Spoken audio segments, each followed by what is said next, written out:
ప్రతి సమస్య మీద మీరు ముగ్గురు మన కమిటీలో ఉన్న సభ్యులందరూ సరే వచ్చారు రాలేదు. 170 భూతం 170లో ఏ నిబంధన ఆడట్లేదు, అన్నీ నడుస్తున్నాయి. పైసామే పరమాత్మ డబ్బులు ఇచ్చినోడికి కాంప్లెక్స్ మల్టీపర్పస్ కాంప్లెక్స్ కడుతున్నాడు, డబ్బులు ఇచ్చుకోలేడు ఖర్చు పెట్టినాడు అంటే 2 గదులు ఇల్లు కట్టుకున్నా నిబంధనలు అడ్డం వస్తున్నాయి. కాబట్టి ఈ నిబంధనలు ప్రచారం చేసేది మనమే. నిబంధనల్ని ఏ విధంగా అధికారులు తూచా తప్పకుండా పాటించుకున్న దొంగలు దొక్కుతున్నాడు చెప్పేది మనమే. మన కోసం నిబంధనలు సడలింపు చేసుకోలేమా? మాట్లాడదాం. ప్రజాప్రతినిధులు ఒక పినపాక నియోజకవర్గ ప్రజాప్రతినిధి ఎమ్మెల్యే ఇంట్రెస్ట్గా ఆనర్ఫుల్గా ఉన్నాడు. ప్రభుత్వ స్థలాలు మనం ఎట్లా గుర్తిస్తాం, ఆయన కూడా అట్లాగే ఎంఆర్ఓతో కూర్చొని గుర్తించాడు. మనం ఉపయోగించుకోవాలి. ఉపయోగించుకోవడం కోసం ఒక కార్యాచరణ కావాలి. మీటింగ్లో చెప్పి వెళ్ళిపోతే అయిపోదు. దీని కార్యాచరణ ఎట్లాగన్నది ముందుకు రాబోదాం అన్నది చెప్తాం. మీ యొక్క సహకారంతో అట్లాగే భద్రాచలంలో కూడా మా మండలంలో ఉన్న మా వీధిలో ఉన్న వాళ్ళకి ఏదో న్యాయం చేయాలి అని ఒక ఆతలతో పనిచేయాలని కుతూహలంటున్నారు. వీళ్ళందరికీ మరీ చెప్తున్నా, ఈ 32 మంది జిల్లా కమిటీ సభ్యులు ఏ పదవులు కాదు. పదవులు కొల్లగా ఉన్నాయి. పదవులు చాలా పదవులు ఉన్నాయి. రాబోయే కాలంలో పనిచేసే ప్రతి జర్నలిస్ట్కి, ప్రతి యూనియన్ సభ్యుడికి, ఐఏ యూనియన్ సభ్యుడికి సముచితమైన స్థానం దొరుకుతుంది.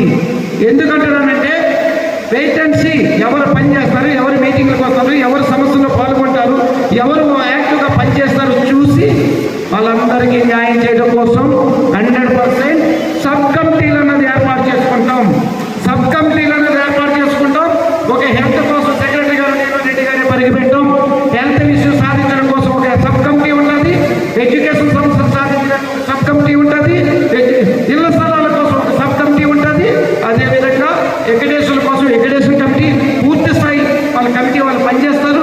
ఇట్లా కమిటీల ద్వారా పదవులు కలుస్తాయి, పదవులు వస్తాయి, పనిచేయడం జవాబుదారితనం. కమిటీలో ఉన్న ప్రతి సభ్యుడు జవాబుదారితనంగా ఉండాలి. దీనికి ఈ కమిటీ మాటలు చెప్పడం కోసం అయితే ఈ జిల్లా కమిటీ లేదు. ఈ జిల్లా కమిటీ చేతల ద్వారా జర్నలిస్టుల మధ్యలోకి చేరాలి, సముచితమైన స్థానం సాధించాలని ఒక దృఢ నిశ్చయంతో ముందుకు రావడం జరిగింది. మన సమస్యల మీద మాట్లాడుతున్నామంటే పూర్తి స్థాయి సమావేశాలు కట్టడి కావాలి. ఇందాక సెక్రటరీ గారు చెప్పినటువంటి నిర్ణయం 100% అమలు చేయాలి. లేకపోతే ఈ ప్రక్షాళన అన్నది ఏదో ఒక నిబంధన లేకపోతే ఇది ఎక్కడ పోతే చెప్పలేము.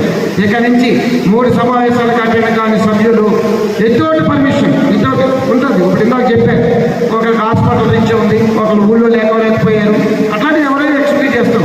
కావాలని రాకుండా ఉన్న వాళ్ళని 3 మీటింగ్ల తర్వాత నిర్భయంగా కమిటీ నుంచి సభ్యుడిగా మార్చడం జరుగుతుంది. దీనికి అందరూ ఏకాభిప్రాయంగా మీరు ఓకే అంటే క్లాస్తో సమాధానం చెప్పండి.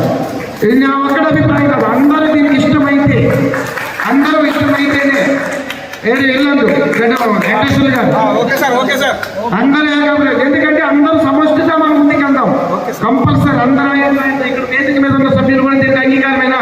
గిరిగారు నాగచంద్ర, దీనికి మీరందరూ సభ్యులందరూ అంగీకారమేనా? జిల్లా కమిటీ నిర్ణయం స్ట్రిక్ట్గా తీసుకుందాం. సెక్రటరీ గారు పెట్టిన తీర్మానానికి 100% అందరం కష్టపడుతున్నాం. ఓకేనా? అందరూ 3 మీటింగ్లు రాకపోతే కనుక కమిటీలో రాజ్యం నుంచి పెడుతున్నాం. ఎందుకంటే కాబట్టి ఏంటంటే భవిష్యత్తులో మనం సిద్ధరేట్ కోటలో పడి మన యూనియన్ అని చెప్పేసి యాజమాన్యానికి లేఖ పెట్టాలనేది ఆలోచన. ఢిల్లీ సభ మండలం వస్తుంది, అయిపోతుంది. ఇది కూడా